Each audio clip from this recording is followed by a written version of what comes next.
Bukan karena baik suami saudara, tetapi karena baiknya Tuhan. Amin saudara. Maka engkau bisa tunduk kepada suamimu. Kenapa kita bisa begitu? Kadang-kadang istri kita memang kalau ketika dia ngomong berubah berhenti. Kayak F1 dia.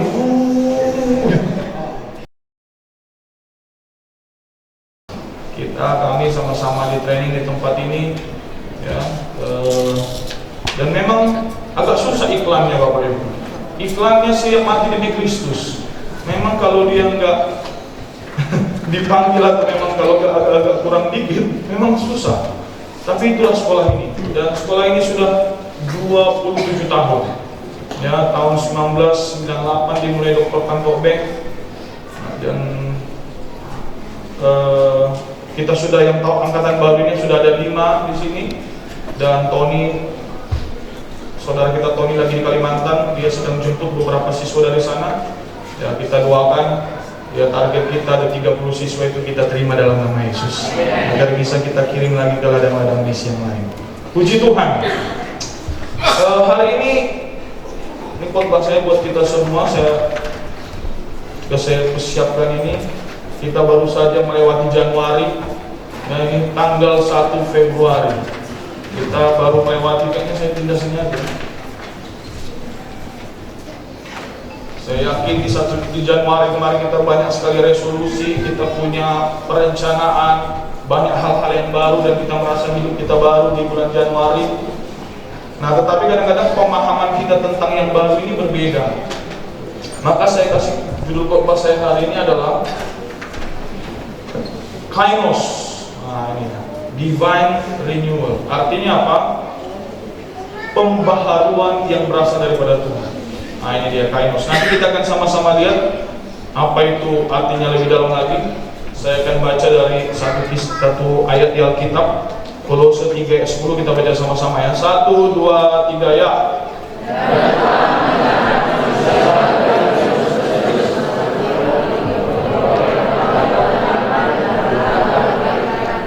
Ya. Kolose 3 ayat 10. Kolose itu ditulis oleh Rasul Paulus ketika dia di penjara. Ya, dia tulis kepada jemaat di Kolose karena dia mendengar dari salah satu pemimpin di tempat itu ada pengajaran-pengajaran sesat. Dan ada mulai keributan sana sini, mereka mulai menggunakan hukum Taurat lagi, mulai suami pukul istri, istri enggak tunduk pada suami. Segala macam kekacauan terjadi. Maka Paulus menulis, dan obatnya dia bilang kepada situasi itu bukan bertobat, jadi baik, rajinlah memberi, rajinlah ke gereja. Obatnya dia bilang begini, dan telah mengenakan manusia baru. Nah, kalau saya boleh bacakan sebelumnya ya, di ayat yang kelima dia bilang begini, judulnya dikasih topik itu manusia baru. Karena itu matikanlah dalam dirimu segala sesuatu yang duniawi. Kemudian apa? Dan telah mengenakan manusia baru yang terus-menerus diperbaharui untuk memperoleh pengetahuan yang benar menurut gambar kaliknya. Jadi obatnya adalah, antidotnya adalah, vaksinnya adalah, kalau kita mulai melihat hal-hal yang gak beres dalam hidup kita, tindakan-tindakan yang salah, bukan melakukan sesuatu, tetapi kita pakai manusia baru kita. Ya, dikatakan bahwa kita ini adalah ciptaan yang baru, katakan amin saudara. Jangan tinggalkan dia di lemari pakaian saudara, tapi dikatakan pakai dia. Jadi kalau hari ini saudara mulai melakukan hal-hal yang aneh, kau sedang tidak memakai pakaianmu itu, manusia yang baru itu. Nah, ini konsepnya kita akan lihat sama-sama. Arti baru di sini ya. Baru versi dunia, baru versinya Tuhan. Jadi baru dalam konteks pemahaman kita, sering yang kita pahami itu dalam bahasa Yunani adalah neos. Contoh, baju baru. Kalau tahun ini kita beli baju baru, tahun depan itu bukan baju baru lagi, itu baju lama. Ya, Pak Meltari beli mobil baru bulan Februari ini, bulan Februari tahun depan mobil lama. Saudara paham? Pak Deka beli mobil baru. Ya. Karena apa? Baru dalam konteks ini, namanya neos ini, dalam konsep waktu. Beli handphone 1 detik baru, kita buka, udah bukan baru lagi. Namanya handphone bekas, langsung hilang barunya. Tahun baru, udah lewat di Januari, udah gak berhenti lagi kita bilang selamat tahun baru sekarang. Udah aneh saudara rasa. Karena bicara waktu. Apalagi kita banyak dibatasi pemahaman ini. Nah, tetapi ketika kita lihat Kolose 3 ini, ketika kita bicara 1 Korintus 5 ayat 17, barunya itu bukan neos, barunya itu kainos. Artinya apa di sini? Baru dalam kualitas dan sifat. Nah, ini dia. Jadi baru itu bukan karena baru sekarang dibeli jadi baru, tetapi memang sifat dan kualitasnya itu baru, berbeda dengan yang lama. Tadi si Berkat bilang, dulu Pak saya begini. Kalau tadi si Yogi ya, Yogi bilang dulu saya pemarah. Sekarang dia kita marahin pun senyum dia. Kita nggak tahu dia senyum ini senyum ngerti atau nggak ngerti, atau harus bahasa Dayak kita ngomong sama dia.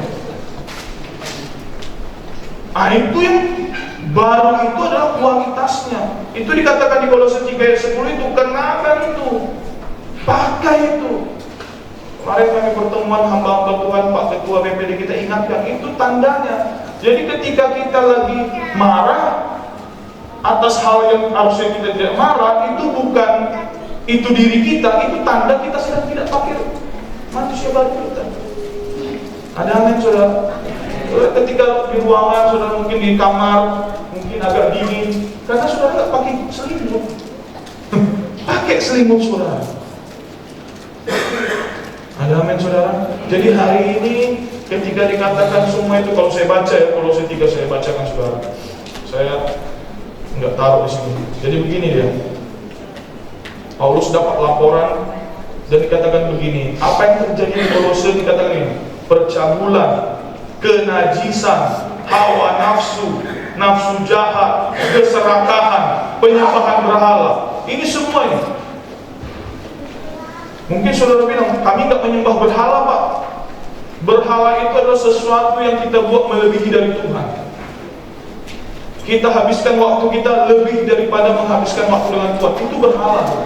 Jadi kalau hari ini kita lebih banyak menghabiskan waktu dengan handphone, itu jadi berhala kita. Masuk kita kategori ini. Kemudian apa lagi? Semua itu mendatangkan murka Allah. Ayat 7. Dahulu kamu juga melakukan hal-hal itu ketika kamu hidup di dalamnya. Tetapi sekarang buanglah semuanya itu, yaitu marah, geram, kejahatan, fitnah, dan kata-kata kotoran keluar dari mulutmu. Dan jangan lagi saling mendustai, karena kamu telah menanggalkan manusia lama serta kelakuannya. Jadi kita sudah tinggalkan itu. Ketika kita terima Yesus, kita sudah tinggalkan itu. Masuk ayat tadi, ayat yang 10, dan telah mengenakan manusia baru. Saya mau ulangi lagi saudara. Saudara sudah pakai manusia baru saudara. Hiduplah di dalamnya. Jadi ketika engkau sedang marah-marah tak jelas, itu bukan dirimu. Dirimu adalah orang yang penyabar. Amin. Memahami orang lain. Kalaupun saudara marah, marahnya bukan lagi marah karena benci. Nah ini dia kan, marah karena sayang. Haleluya. Jadi apa? Dan telah mengalir maksud yang terus-menerus diperbaharui untuk memperoleh pengetahuan yang benar menurut gambaran hal ini. Saudara, ini yang disebut terus-menerus ini. Jadi bukan baru sekarang, besok tidak baru, atau tahun depan tidak baru. Ini baru, ini sifat dan karakternya, saudara. Ini ya, kualitas dan sifatnya yang baru. Ya, jadi tiap hari firman Tuhan berkata setiap pagi itu kasih Tuhan baru. Kalau kita paham ini, ya, makanya saya ambil dari Kolose. Kalau kita baca di bawahnya, inilah muncul hubungan antara suami dan istri. Ayat 18 kata begini, Kolose 3:18, hai istri-istri, tunduklah kepada suamimu sebagaimana seharusnya. Kenapa? Karena dia terima kasih itu setiap hari. Setiap hari dia dipuaskan oleh kasih Tuhan yang begitu baik, maka dia bisa tunduk kepada suaminya.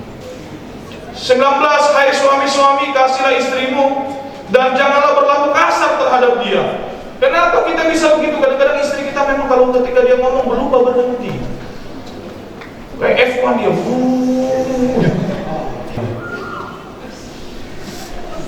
Nah, ini dia. Ini di pasal yang sama loh saudara. Pasal 3 dibilang kenakanlah Kristus, kenakanlah manusia barumu itu, maka suami-suami bisa lakukan ini. Saudara nanti baca ini. Hai suami, kasihlah istrimu. Amin. 20 anak-anak. Hai anak-anak, taatilah orang tuamu dalam segala hal. Pak, bapak ini nggak ngerti lah Pak. Ini kan anak muda zaman sekarang beda.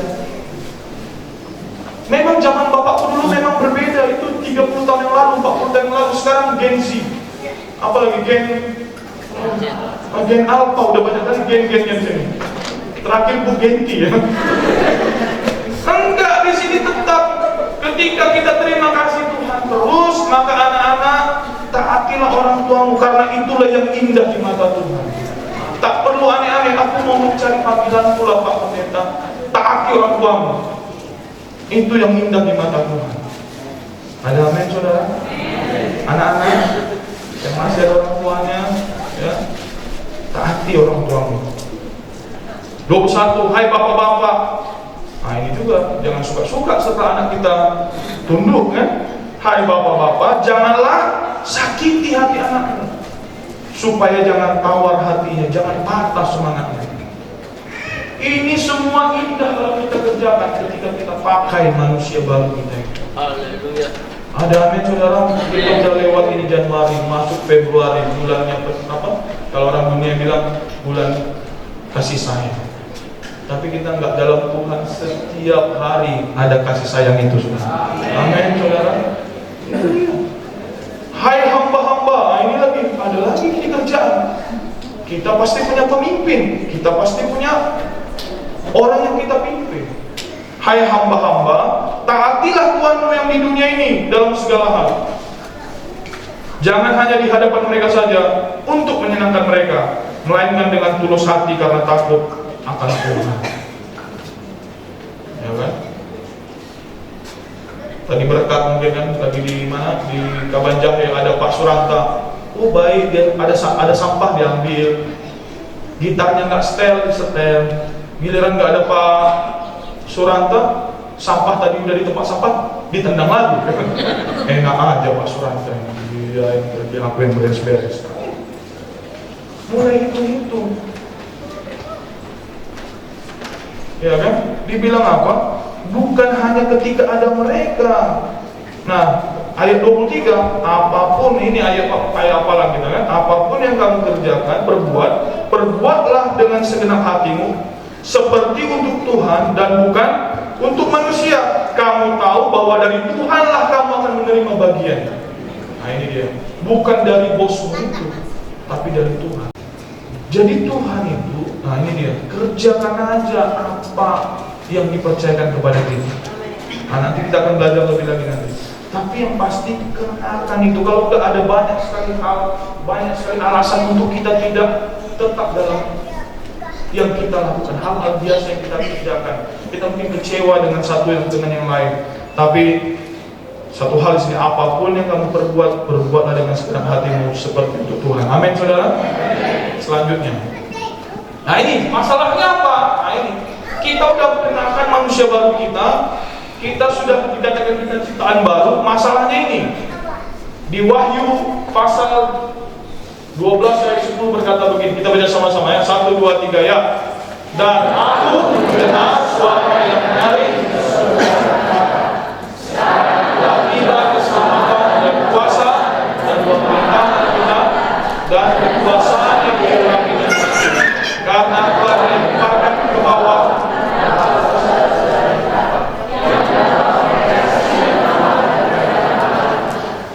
Amin. Ini dia. Masalahnya kita punya pendakwa, siapa namanya? Si Boris, si Lucifer. Kerjaan pendakwa ini dia lembur saudara. Dia kerja di dalam sini siang dan malam. Kadang-kadang di sini siswa lihat saya lembur. Kadang-kadang ada saya kerjaan, saya sampai jam 12, jam 1. Tapi Tapi itu kadang-kadang aja. Tapi iblis, dia bilang apa? Yang mendakwa mereka siang dan malam di hadapan Tuhan. Kerjaannya mendakwa, mengingatkan kesalahan, mengingatkan kegagalan, mengingatkan apa yang dia perbuat. Itu yang kita sebut dengan based on performance, berdasarkan tindakannya. Maka ketika kita lagi baik, kita masih ingat, oh aku ciptaan baru. Itulah kerjaan iblis. Ketika kita gagal, iblis akan bilang, katanya kau ciptaan baru, katanya kau orang yang benar, katanya kau pelayan Tuhan, katanya kau ke gereja tiap hari Minggu, katanya kau komsel, kok begini? Nah, ketika kita masukkan itu ke dalam pikiran kita, kita terima itu, kita percayai, maka kita akan terus gagal. Saya waktu masih sama ini Pak Firman, satu angkatan kami di sekolah misi, beda komsel kan. Kalau dia belok kiri, saya belok kanan. Tapi sama-sama di Golden Lane. Ya, jadi ketika komsel itu di tempat kami itu ada sekitar 12 orang anak muda, cewek-cewek semua kan. Tapi setiap kali kami komsel yang hadir itu 6-8 orang aja. Yang 6 lagi itu nggak pernah komsel. Jadi kami penasaran, kami ngomong lah, itu kenapa nggak komsel? Pintunya pun tak dibukanya, dari dalam dia ngomong. Nggak usah lah itu, katanya. Kenapa? Iya kalau kami ibadah, roboh nanti gedung ini, roboh nanti gereja kalian. Kenapa? Udah masuk ke dalam otaknya, kami ini orang berdosa, kami ini nggak layak. Nah jadi kalau hari ini saudara mulai berpikir nih, kita kan, saya nggak tahu, saya dengar kemarin kami ada meeting pengerja, kita fokus kita tahun ini adalah untuk pemuridan dan pelatihan-pelatihan. Kita akan mempersiapkan setiap jemaat Tuhan di gereja ini tidak akan berhenti sampai jemaat. Kita nggak mau saudara jadi selamanya jadi jemaat, tapi saudara juga akan mampu memuridkan orang lain. Katakan amin, saudara. Saudara akan dimampukan di training untuk melayani. Saya dengar presentasi juga, ada pelatihan worship leader, ada pelatihan aser, ada pelatihan pemuridan, pelatihan pernikahan. Banyak akan kita buat pelatihan-pelatihan agar apa? Memampukan kita itu. Nah, salah satu tantangannya nanti adalah ketika saudara ditawarkan, saudara akan merasa nggak layak. Saudara akan merasa, oh tadi pun aku baru dari lampu merah tadi baru berantem saya. Tadi pun aku tadi siapkan masakan anak-anak, udah ribut dulu, udah marah-marah dulu. Saya mau katakan saudara, no, itu bukan pekerjaan Tuhan. Pekerjaan pendakwa yang mengingatkan kita selalu kesalahan kita. Pekerjaan Tuhan bilang begini, aku tidak mengingat lagi kesalahan dan pelanggaran mereka. Seperti lagu itu kan, sejauh timur dari barat, seperti itulah dicampakkan dosa kita. Jadi kalau Tuhan tak ingat lagi dosa kita, kenapa kita ingat dosa kita lagi? Istri-istri, kenapa kau ingat lagi kesalahan suamimu 10 tahun yang lalu? Persis lagi, detail. Kayak gini Pak kejadiannya. Sudah masak dengan luar biasa, enak kali mencicip. Tiba-tiba aku telepon, makan dia di luar. Bisa berikutan besar itu. Hei suami, kenapa kau masih ingat-ingat kesalahan istrimu 5-2 tahun yang lalu? Jadi Tuhan pekerjaannya bukan mengingat-ingat dosa kita. Yang diingatnya adalah manusia baru kita. Ketika kita terima Yesus, kita di sini semua ciptaan baru. Ingat itu. Bertindaklah dari posisi itu, aku ini ciptaan baru. Ya kan? Kemarin Pak Paris cerita, saya Pak Paris ini orang yang paling lemah lembut di muka bumi yang saya lihat. Akhirnya kemarin dia curhat. Pernah katanya 10 tahun yang lalu, ketika dia lagi berargumen sama istrinya, dia marah. Dan dia teriak, dia bilang, diam! Saya bayangkan Pak Paris ngomong itu pun gak terbayangkan saya. Pernah rupanya dibentaknya istrinya. Tapi apa yang dia lakukan setelah dia teriak itu, dia ingat, ini bukan saya, ini Paris yang lama katanya. Jadi saudara-saudara pun begitu ingat, ini bukan saya. Ya, ini berkat yang lama. Mana sih berkat tadi? Aku bilang ini berkat yang lama. Berkat yang baru mengasihi. Waktu dia mungkin menghadapi tantangan ladang misi, ketika mungkin dia lakukan, didatengin, dikunjungin, ditolong baik-baik, nggak pernah ke gereja. Mulai emosi. Ini berkat yang lama, berkat yang baru. Berkat yang baru bagus juga ya artinya. Si berkat yang baru adalah orang yang mengasihi. Amin. Suami-suami, engkau manusia baru. Jangan lagi ingat kesalahan istri. Gak ada istilah sekali kau kumaafkan, 2 kali kau kumaafkan, 3 kali kumaafkan. Jangan sampai 4 kali. Ya, istri-istri ya sama, anak-anak juga sama. Kita lihat cara kerja Tuhan di Alkitab. Rasul Petrus, Petrus itu bukan orang yang sempurna. Dia banyak kegagalan. Dia disuruh doakan orang, tak ada yang sembuh. Ketika disuruh dia jadi pemimpin. Dia jadi pemimpin daripada murid-murid. Dia yang lari duluan. Tetapi ketika Tuhan Yesus bangkit, yang pertama dia lakukan adalah dicarinya murid-murid. Dan saudara biar tahu, Rasul Petrus pada saat itu dibawanya semua murid untuk lari, termasuk Yohanes. Ketika dilihat Tuhan Yesus, saya bayangkan ya, jauh-jauh lah berkatnya. Ya, 3 tahun lagi kan, tiba-tiba saya lihat si berkat ini udah lari, dia meninggalkan Tuhan, meninggalkan pelayanan. Waktu kuliahnya mungkin nunggu tempe dengan udah kita luangkan waktu, semua tenaga, uang, dia tinggalkan pelayanan. Tapi Tuhan enggak begitu. Ketika dia berjumpa dengan Petrus, dia bilang, anak-anakku, kalian ada makanan enggak? Dan mereka bilang, kami tak tangkap sedikit pun. Tuhan bilang apa? Lemparkan. Dan tiba-tiba mereka dapat banyak sekali ikan. Dan Tuhan masakkan sarapan, saudara. Inilah Tuhan saya dan saudara. Kalaupun engkau gagal, dia enggak tanya kenapa kau tinggalkan aku, kenapa kau dulu begini. Enggak, dia tanya situasinya bagaimana. Yang dia berikan berkat agar kita bertobat. Jadi hari ini yang kerja kita tadi apa? Hitunglah berkat-berkat Tuhan itu untuk menyadarkan kita sebenarnya Tuhan sudah lakukan banyak hal dan dia ingin kita kembali kepadanya. Tuhan bilang, Petrus, do you love me?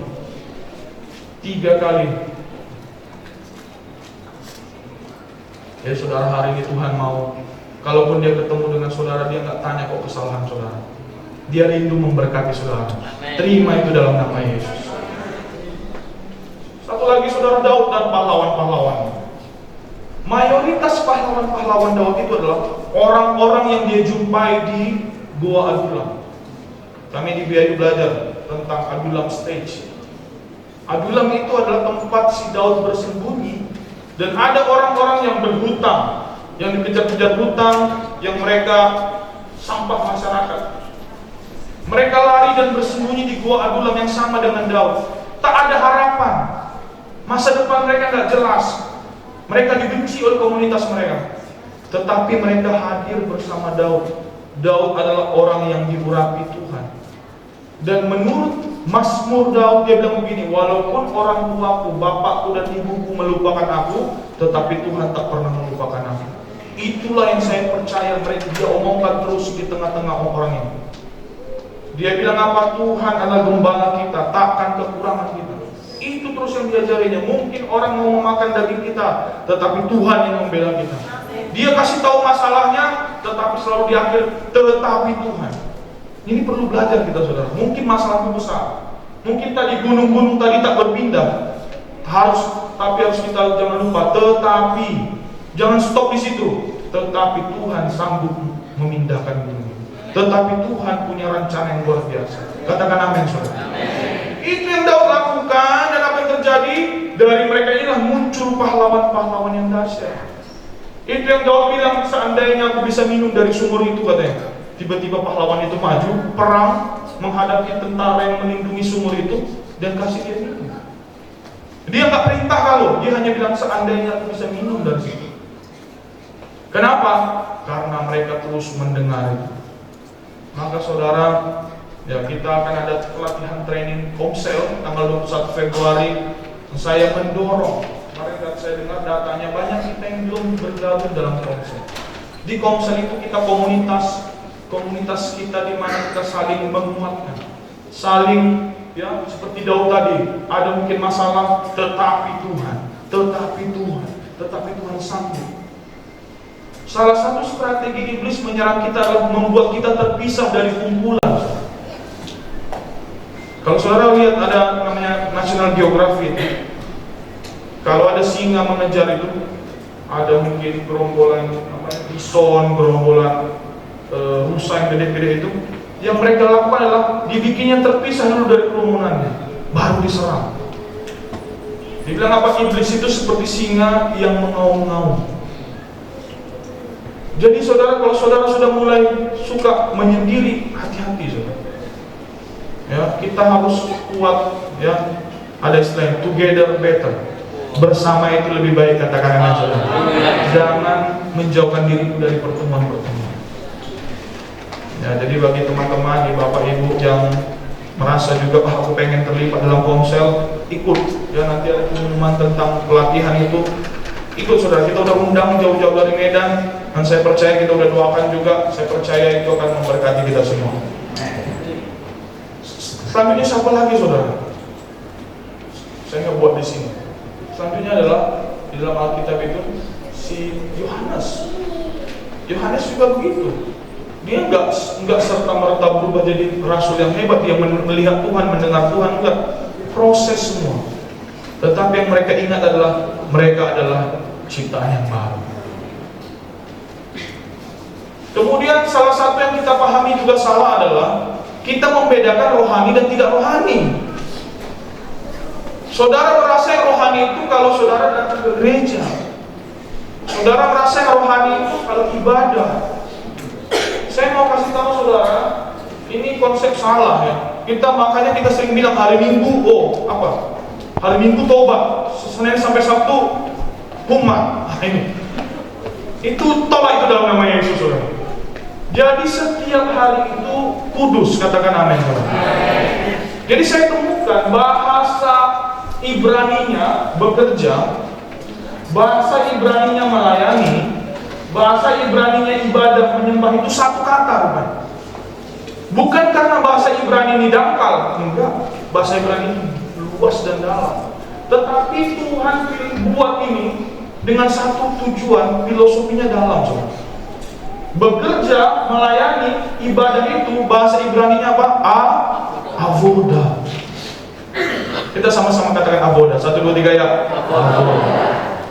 Jadi waktu saudara bekerja di pekerjaan saudara, saudara itu lagi avoda. Ketika saudara dulu hari ini ibadah, saudara lagi avoda. Waktu saudara menyembah Tuhan, saudara lagi avoda. Saudara lagi di sini melayani, usher, susun kursi, bersihkan toilet, saudara lagi avoda. Sama itu. Jadi mau di pekerjaanmu, di keluargamu, sebagai suami atau istri atau anak, atau di gereja, atau dimanapun, engkau punya kesempatan yang sama untuk melakukan avoda, melayani, bekerja, ataupun ibadah.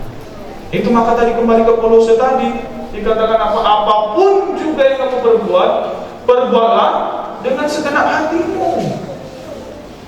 Bikin kopi untuk suami, itu avoda. Haleluya. Wah, ini Pak Joshua perlu bikin kopi tuh bu. Ya. Jadi hal-hal yang sederhana yang kita anggap itu tidak rohani, no. Bekerja, melayani, bahkan ibadah itu bahasa aslinya sama, avoda. Kalau kita paham ini, ini dia konsep mengenakan manusia baru itu kita kerjakan. Wow, luar biasa. Kita berlomba-lomba ya menjadi, Alkitab berkata begini, kita ini adalah Injil yang hidup ya. Orang nggak baca Alkitab, tapi orang melihat kita. Seandainya saja setiap kita ini memahami konsep ini, manusia baru ini kita, maka di pekerjaan kita orang akan lihat engkau berbeda. Satu, ini orang apa ya? Orang Kristen loh. Tumben, udah kabar baik tuh. Kalau dia sama orang Kristen, gereja di mana dia? Ya kan? Kabar baik kedua.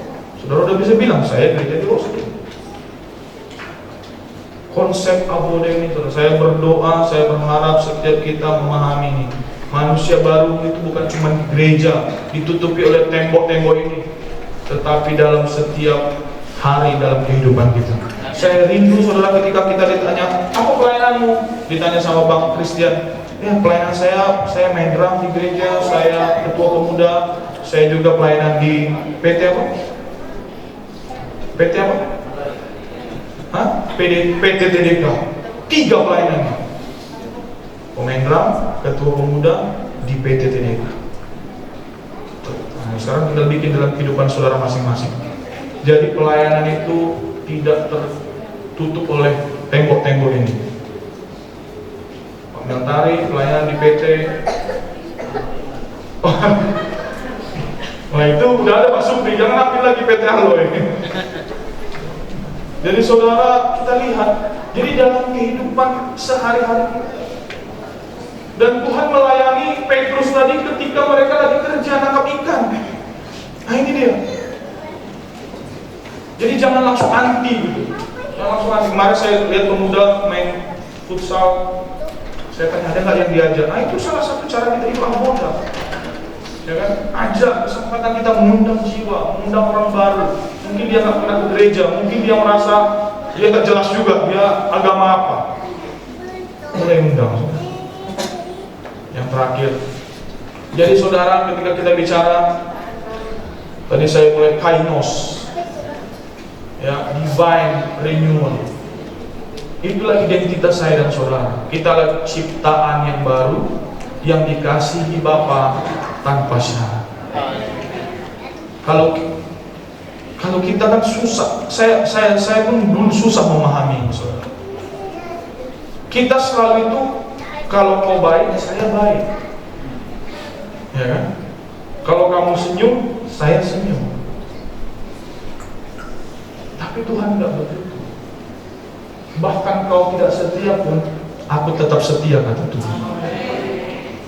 Alkitab berkata, bahkan dia yang mati, bahkan ketika kita masih berdosa. Jadi bukan karena doa saya, bukan karena doa saudara Tuhan mati. Dia mati untuk saya dan saudara, walaupun kita belum minta. Itulah tanpa syarat, unmerited favor, kemurahan yang tak layak kita dapatkan. Mulai terima itu, saudara. Kita mulai Februari ini dengan mengetahui saya dan saudara orang yang dikasih itu. Pakai itu setiap hari. Ketika kau bangun pagi, pakai itu. Aku orang yang dikasih Tuhan. Aku ini manusia baru. Nanti aku di kerjaan, aku akan semangat. Aku akan capai targetku. Apa begitu? Kalau Pak Rista bilang hari ini akan cerah, Pak Meltari bilang hari ini akan hujan. Tuhan yang atur semua. Bisa di Batang Center cerah, di Batu Haji hujan. Mulai harapkan, kenapa? Karena kita orang yang dikasih tanpa syarat.